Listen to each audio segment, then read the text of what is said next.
Hey everybody, this is Jimmy Rich coming to you over here in the Horry community. I just want to let everybody know that I am okay. All is well. We got the backdraft of the little storm going through. The wind's cutting back the opposite way, so it's kind of playing a little havoc on some trees and stuff and the power lines.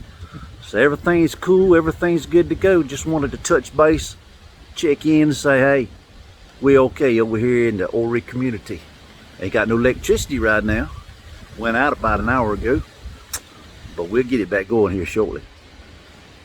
I'll catch y'all next time.